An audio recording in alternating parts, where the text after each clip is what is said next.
Kev Riley, and I'm best known for putting a whisk in my mouth on Come Dine With Me. Hello and welcome to Dash into the Limelight. Joining us today is perhaps one of the most famous faces in Britain. Hi Kev. Hi, you alright?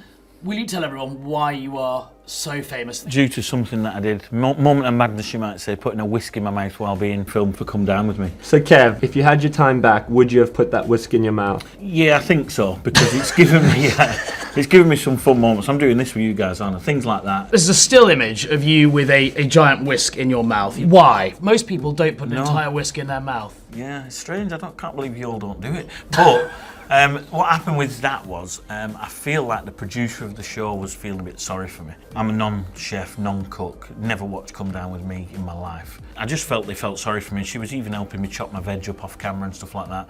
So then when it came to making the dessert, I was just stirring the bowl and I just shouted over to her and she turned around and I just went, with that, and then I saw the camera guy sort of laughing and etc. And then I said, that won't be actually in the show, will it? And he went, definitely. So at what moment did you realise that this was more than just a moment on Come Dine With Me?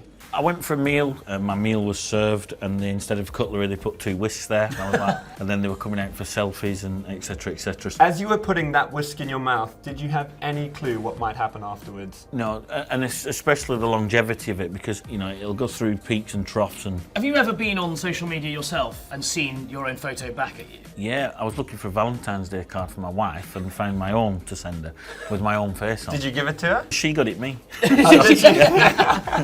So Kev, you are world famous, but you obviously still work a job. What is it that you do? Merchant services, you know, card machines when you pay. So I provide that for businesses, and also I'm a DJ at weekends. Are they you recognised a lot in your job? Yeah, so in the DJ world it's fun because people are, oh, you're the guy. I carry a whisk now in my DJ bag because I have to, because if I don't, they ask the wedding venue for a whisk, and it's an industrial one with an end that big, so I carry my own like one that's like, you know, easily fittable in my mouth. How much can you take?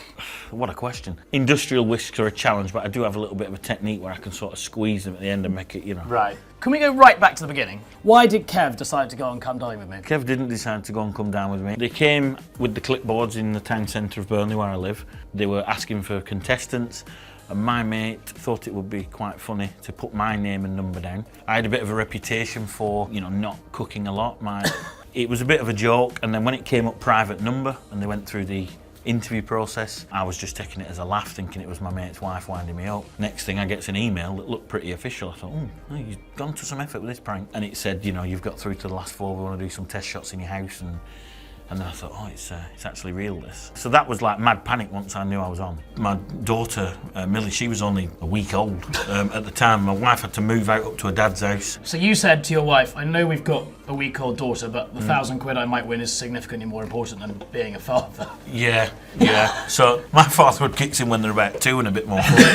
But yeah, it was good fun. And then I named the dessert after her. Have you cooked Millie's chocolate cheesecake since? No. I got asked to do a charity event to recreate the dish. I had to knock that back. I said I'll DJ it, but I'm not. You know, I'm not redoing that. Are your children aware of Kev the Whisk Man? Yeah. People come over and ask for a picture and stuff like that. But now Millie's generation, they're like the TikTokers, and it seems to be really big in that age category, which is strange because they were toddlers when it came out. Yeah, well, this is going to go on TikTok. Could you say hi to all the TikTokers out there? Hi, TikTokers, especially the ones from Burnley.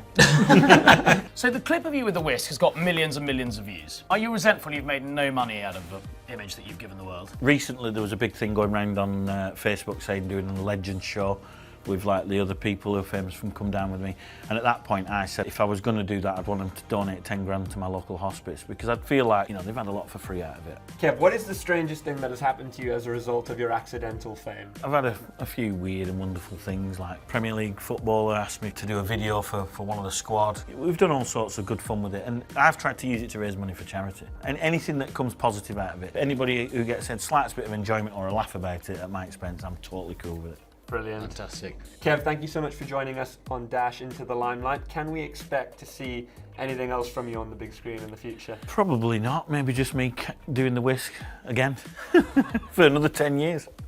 Cheers. Cheers. Cheers. Thank you so much, Thanks Kev. so much for joining us, Kev. Thank you.